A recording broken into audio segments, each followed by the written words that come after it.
नमस्कार, आप सभी का स्वागत है। मैं हूं हरीश फतेहचंदानी। मेरे साथ मौजूद है इस समय इंदौर विकास प्राधिकरण के सीईओ विवेक श्रोत्री। विवेक श्रोत्री जी के पास कई सारी जिम्मेदारियां हैं, जैसे कि ई पास को लेकर सबसे ज्यादा दिक्कतें आ रही है और लगातार इंदौर के लोग ये बार बार पूछते हैं कि ई पास को लेकर क्या व्यवस्थाएं हैं, किस तरह हम मूवमेंट कर सकते हैं। क्वारंटाइन जो लोग हो रहे हैं, किस तरह से गार्डन एक्वायर करके श्रोत्री जी दे रहे हैं, और भी कई सारी व्यवस्थाएं श्रोत्री जी के पास हैं। श्रोत्री जी, आपका बहुत बहुत स्वागत है। Thank you. श्रोत्री जी, सबसे पहला सवाल, ई पास को लेके क्या स्थितियां हैं? क्योंकि कई सारी कंफ्यूजन अभी भी चल रहे हैं कि मध्य प्रदेश के बाहर वालों को परमिशन दे रहे हैं, मध्य प्रदेश वालों को परमिशन नहीं दे रहे हैं। उसका सिस्टम क्या है, उसका प्रोसेस क्या है? हरीश जी, थोड़ी सी आवाज वैसे आ नहीं रही थी, लेकिन मैं जहाँ तक समझ रहा हूँ कि ये प्रश्न ई पास के संबंध में है। जी। तो ई पास को लेकर जो पहले व्यवस्था थी, ई पास का सिस्टम मैप आईटी द्वारा 1 महीने पहले ही बना दिया गया था। लेकिन चूंकि इंदौर की हालत ऐसी नहीं थी कि यहाँ से लोगों का मूवमेंट हो सके, इसलिए बहुत ही अपरिहार्य स्थितियों में इस ई पास को स्वीकृति देने का जो अधिकार था वो भोपाल स्तर पर रखा गया था। अब जबकि इंदौर की हालत कुछ बेहतर हो रही है और बहुत सारे लोग जो हैं वो प्रदेश के बाहर के हैं जो इंदौर में फंसे हुए हैं, और इंदौर के लोग हैं जो प्रदेश मतलब अन्य प्रदेशों में फंसे हुए हैं। सबसे पहले 2 दिन पहले ही उन लोगों के लिए ई पास की सुविधा इंदौर में उसकी स्वीकृति का अधिकार हमको दिया गया था। और इसके क्रम में हमने जिला कार्यालय में, कलेक्ट्रेट में भी और इंदौर विकास प्राधिकरण में भी लोगों की टीम लगाई थी, और लोग जो सबसे पहले प्रदेश के बाहर वाले जो लोग हैं उनको ई पास की सुविधा मुहैया कराई गई थी। उनके सब सारे जो एप्लीकेशंस थे उनका बहुत जल्दी ही परीक्षण करके निराकरण किया गया, और लगभग पिछले 1.5 दिन में 4500 ई पास अभी इशू किए जा चुके हैं। श्रोत्री साहब, जो पास आपने इशू करे हैं वो आउट ऑफ एमपी, मतलब राज्य से, इस राज्य से दूसरे राज्य जाने वालों के लिए करे हैं कि एमपी के अंदर वालों के लिए भी कोई सुविधा इस तरह की चालू हुई है? देखिए, राज्य सरकार ने इस बारे में कल शाम को फिर से निर्णय लिया था कि जो अब चूंकि स्थितियां बेहतर हो रही हैं और ऐसे बहुत सारे लोग हैं जो राज्य के अंदर भी एक दूसरे जिले में किसी वजह से गए हुए थे फिर वहीं पर अटक गए हैं, तो सर्वप्रथम अब उनको घर पर पहुंचने की व्यवस्था की जाए। और इस क्रम में ये जो मैंने बताया कि अधिकार विद इन मध्य प्रदेश था, इंदौर के जो लोग मध्य प्रदेश के दूसरे जिलों में या तो जाना चाहते थे या फिर वहां से इंदौर आना चाहते थे, उनकी सुविधा आज से हमको ये दी गई है। और आज सुबह से लोग इस पर लॉग इन कर रहे हैं और लगभग 10,000 आवेदन अभी तक प्राप्त हो चुके हैं और हमारे द्वारा उनका निराकरण किया जा रहा है। श्रोत्री साहब, ऐसे कितने लोगों के आवेदन आए हैं कि लोग जो फंसे हुए हैं मध्य प्रदेश के बाहर, कितने आंकड़े हैं जो लोग फंसे हुए हैं, जो आना चाहते, जाना चाहते हैं? और मध्य प्रदेश के लोग ऐसे कितने हैं जो मध्य प्रदेश के अंदर ही फंसे हुए हैं, वो अपने अपने शहर जाना चाहते हैं? देखिए, बिल्कुल सही संख्या इस वक्त बता पाना इसलिए संभव नहीं होगा कि पहले जो पूर्व में आवेदन आए थे उस समय स्थितियां भिन्न थी, और जो मध्य प्रदेश के भीतर के आवेदन थे तो लगभग 34,000 जब आवेदन, परसों शाम को जब हमने इसको देखा था तो 34,000 आवेदन तब तक प्राप्त हो चुके थे। उसमें से 29,000 का निराकरण हो चुका था, और अधिकतम का निराकरण यही था कि उनका जो कारण था वो उस समय की परिस्थिति के अनुरूप इस लायक नहीं था कि उनको इंदौर नगर में आने दिया जाए या इंदौर से लोगों को जाने दिया जाए। इसलिए मध्य प्रदेश के भीतर वाले जितने भी मैटर थे वो अधिकतर निरस्त कर दिए गए थे। इसलिए जो मैटर बच गए हैं, जो एप्लीकेशन अभी ऑनलाइन है, जिनको रिजेक्शन नहीं मिला है, उन सभी के लिए ये विकल्प अभी भी खुला हुआ है कि हम उनके पुराने आवेदन पर ही कार्रवाई कर सकेंगे। और जो आवेदन निरस्त हो चुके हैं उन सबको फिर से एक बार अगर वो आवेदन करते हैं तो हम उनके ई पास की व्यवस्था जरूर करेंगे। जहां तक संख्या का आकलन है, हम लोगों ने एक और पोर्टल बीच में खोला था कलेक्टर महोदय के निर्देश पर, और लोगों से जानकारी चाहिए थी। तो ये जानकारी मिली थी कि राज्य के बाहर जाने वाले लोग या बाहर से मध्य प्रदेश में आने वाले लोगों की संख्या लगभग 10,000 है, और प्रदेश के अंदर इंदौर से जाने वाले और इंदौर आने वाले लोगों की संख्या लगभग 22,000। श्रोत्री साहब, जो भी, जिनको भी पास से स्वीकृति दी जा रही है उसके मापदंड क्या हैं? किस तरह एक आम आदमी जिसको मूवमेंट करना है उसको क्या क्या जरूरी रहेगा? दूसरा, अभी ट्रांसपोर्टेशन पूरी तरह से बंद है, तो उसे क्या अपनी ही गाड़ी से जाने की इजाजत दे रही है सरकार? देखिए, जो स्टैंडर्ड लोग हैं उनको पहुंचाने के लिए अभी जो हम लोगों ने एक सरल सा पोर्टल बनाया हुआ है, मैप आईटी का पोर्टल बहुत अच्छा है। उसमें एक आवेदक हो सकता है, और ये सुविधा ज्यादातर अधिकतम लोगों को लाभ पहुंचा सके, तो इसमें हर केस को डील करने की सुविधा दी गई है। मसलन कि अगर कोई व्यक्ति यहाँ बच्चा जो है वो छतरपुर में फंसा हुआ है, तो वो उसके फादर यहाँ से इंदौर से गाड़ी लेकर उसको ले जा लाकर राउंड द ट्रिप भी हम गाड़ी की सुविधा मतलब ई पास की सुविधा दे रहे हैं। इसी प्रकार से कोई व्यक्ति जो इंदौर में फंसा हुआ है और बाहर के राज्य से भी आना चाहता है तो वो अपनी गाड़ी से आ सकता है। हम दोनों तरह की सुविधाएं दे रहे हैं कि वो सिंगल ट्रिप भी कर सकता है और अगर वो चाहे तो राउंड द ट्रिप भी कर सकता है। केवल इसके लिए हमको इस बात की पुष्टि करना अनिवार्य होता है कि व्यक्ति वास्तव में जहां जाना चाह रहा है वहां का निवासी है अथवा नहीं है। इसके लिए हम उसका आधार कार्ड और उसमें जो पता लिखा रहता है उसको हम जरूर मांग रहे हैं ताकि इस व्यवस्था का दुरुपयोग ना हो। साथ ही मैं ये भी क्लियर कर देना चाहता हूं कि ये जो व्यवस्था है केवल सिंगल ट्रिप है। अगर आपके मोबाइल से आपने एक बार ट्रिप ये ले लिया है व्यवस्था, तो आपको दोबारा ये उपलब्ध नहीं होगी। ताकि ये व्यवस्था इसलिए की गई है ताकि इसका दुरुपयोग ना हो। ये केवल उन लोगों के लिए है जो अपने घर किसी वजह से लॉकडाउन शुरू होने के समय घर पर नहीं पहुंच पाए थे, ताकि वो अपने अपने घरों पर पहुंच जाएं। इसका उपयोग अन्य दीगर कार्यों के लिए या व्यावसायिक कार्यों के लिए ट्रिप्स लगाने के लिए नहीं होगा। श्रोत्री साहब, पर जिसको भी आप पासेस दे रहे हैं तो ये तो सुनिश्चित है ना कि उसको अपनी गाड़ी से ही ट्रेवल करना होगा, क्योंकि सारे ट्रांसपोर्टेशन तो बंद है। या कोई सरकार की कोई ऐसी स्थिति है कि व्यवस्था है कि उनको बस प्रोवाइड की जाएगी या बस से उनको ट्रांजिट किया जाएगा?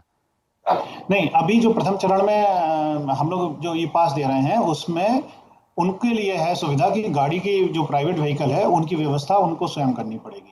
जब ये काम हमारा निपट जाएगा प्रथम उसमें, उसके बाद कुछ ऐसे मजदूर हो सकते हैं जो कहीं किसी दूसरे राज्य से पलायन कर रहे हैं, उसके लिए पृथक रूप से इसके पैरेलल ही, मैं ये नहीं कहूंगा कि वो व्यवस्था नहीं की जा रही है, पर जिला प्रशासन द्वारा उन लोगों को भी आइडेंटिफाई किया गया है। बहुत सारे मजदूर हैं जो इंदौर में रुके हुए हैं और उनके रहने और खाने की व्यवस्थाएं जिला प्रशासन द्वारा की गई है। उनका इश्यू अलग से डील किया जा रहा है। जो ई पास की व्यवस्था है, इसी में एक पैरेलल पोर्टल, जब आप इसमें एंट्री करते हैं उसमें एक पोर्टल उनके लिए भी है जिसमें जो लोग फंसे हुए हैं, मजदूर हैं, उनकी जानकारी भी हम लोग दे सकते हैं। तो उसको हैंडल करने की व्यवस्था भी पृथक से है। मैं केवल ई पास से संबंधित कार्यों को देख रहा हूँ। श्रोत्री साहब, ई पास जैसे कोई भी अप्लाई करता है तो उसका रिजेक्शन का कारण क्या रहेगा? कई लोगों के रिजेक्शन भी अगर होते हैं, उन्हें परमिशन नहीं दी जा रही है, तो उसका कारण क्या है? बेसिक कारण क्या हो सकते हैं, क्या होंगे? वो आवाज की वजह से पूरा प्रश्न समझ में नहीं आया, लेकिन अगर रिजेक्शन से संबंधित यदि आप कुछ बात पूछ रहे हैं तो वो ये मैंने बताया कि अगर कई लोग ऐसे होते हैं केवल नाम लिखकर ही ई पास के लिए अप्लाई कर देते हैं, लेकिन नाम अकेला लिखना वो काफी नहीं है। उसके साथ लोगों को अपना आईडी प्रूफ देना पड़ेगा और एक लाइन लिखनी पड़ती है कि वो किस वजह से, जैसे हम आपको उदाहरण देना पाऊंगा कि कई लोग आर्मी के जवान हैं, वो लिखते हैं कि साहब हमारे महू से हमको पंजाब जाना है, वो जगह का नाम लिखते हैं और उसमें फिर वो उनको एक डॉक्यूमेंट लगाते हैं कि उनका ड्यूटी का आदेश है, लेकिन वो अटके पड़े हैं, उस ड्यूटी को ज्वाइन नहीं कर पा रहे हैं। कई लोग लिखते हैं कि मेरे पिता का इंतकाल हो गया है, कई अलग अलग तरह की परिस्थितियां हैं, वो लोग नहीं जा पा रहे हैं, पहुंच नहीं पा रहे हैं, तो उसको मेंशन करते हैं और हम लोग उसको देखते हुए लिबर्टी के साथ ये निर्णय ले रहे हैं। श्रोत्री साहब, आपके पास ई पास के अलावा क्वारंटाइन की भी व्यवस्था है? जो लोग क्वारंटाइन कर रहे हैं उसके गार्डन किस तरह से एक्वायर कर रहे हैं, क्या व्यवस्था है? कितने गार्डन अभी फ्री हो चुके हैं? कितने लोग क्वारंटाइन में हैं? क्या आपके पास और भी व्यवस्थाएं हैं?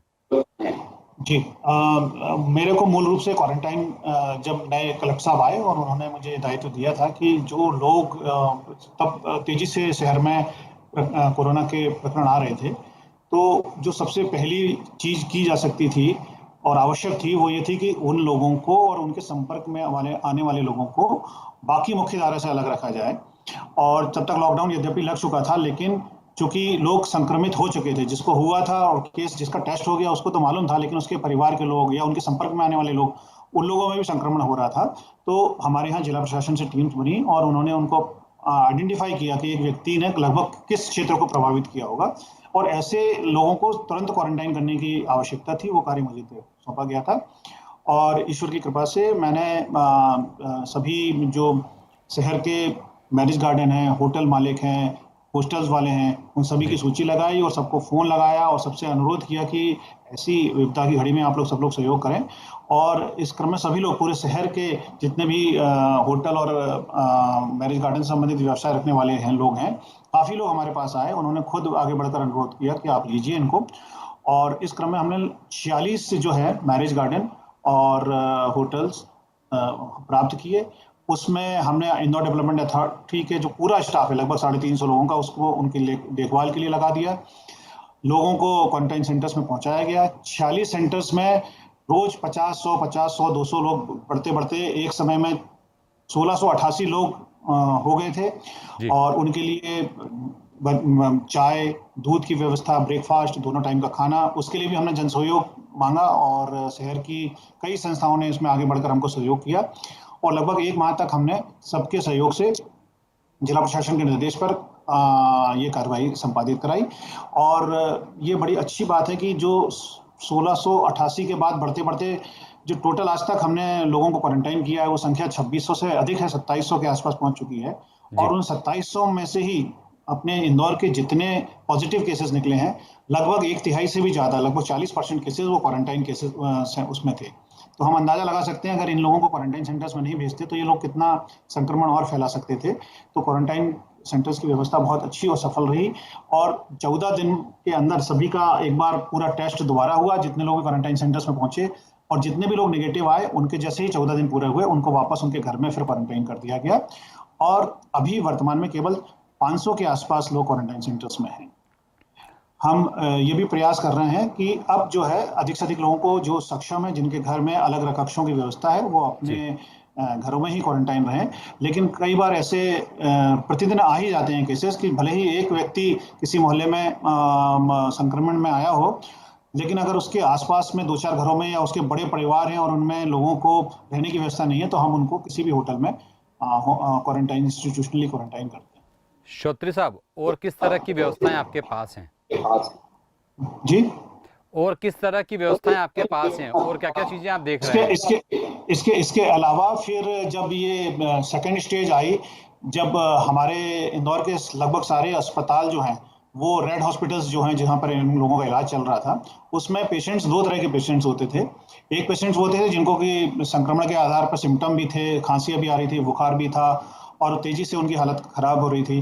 लेकिन कुछ लगभग 40 से 45% ऐसे पेशेंट भी थे जो बिल्कुल नॉर्मल की तरह दिखते थे। इनको एसिम्प्टोमेटिक पेशेंट्स बोलते हैं, जिनको सिम्टम नहीं आ रहे थे लेकिन वो पॉजिटिव आ चुके थे। ये ऐसे पेशेंट रेड हॉस्पिटल में एक पूरा बेड भी उन्होंने घेरे हुए थे और हमारे नए अगर भगवान न करे ये बढ़ता तो हमको बेड्स की कमी पड़ती क्योंकि वहाँ पर ऑक्सीजन की व्यवस्था करनी पड़ती है। तो इन पेशेंट्स के लिए फिर जैसा कि केंद्र सरकार ने निर्देशित किया था, कोविड केयर सेंटर्स जो हैं वो एक तरह का येलो अस्पताल ही होता है, तो वो अस्थायी तौर पर बनाया गया।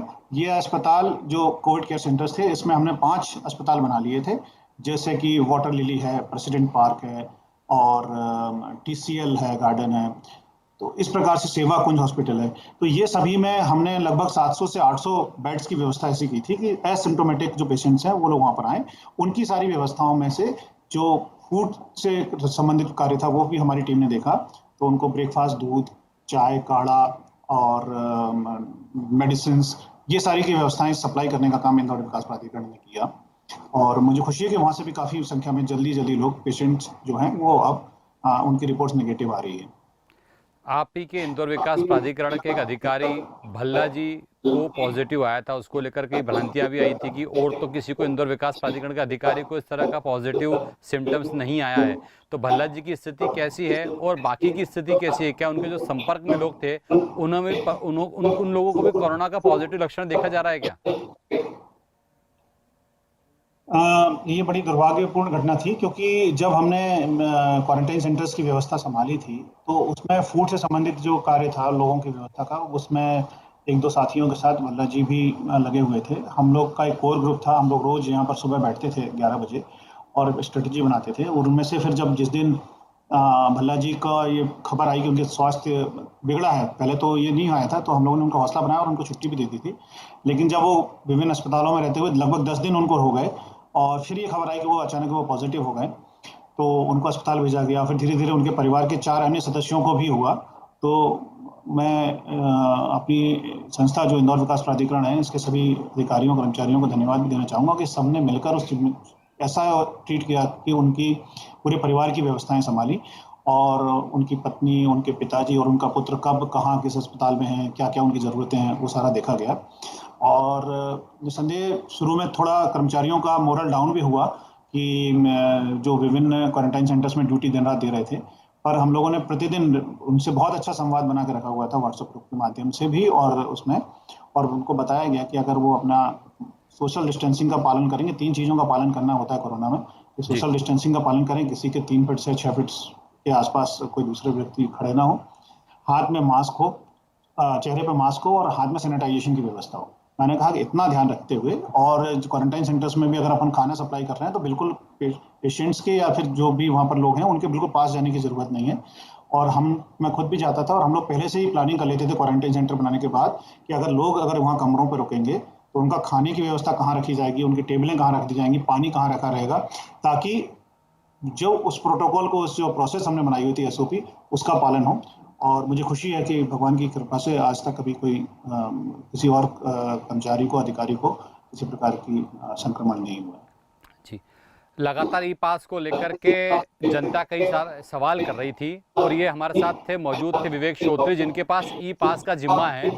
कई महत्वपूर्ण जानकारियां विवेक श्रोत्री जी ने दी है। विवेक जी, आपको बहुत बहुत धन्यवाद। आपका जनता के कई सारे सवाल थे जिसके उत्तर आपने दिए।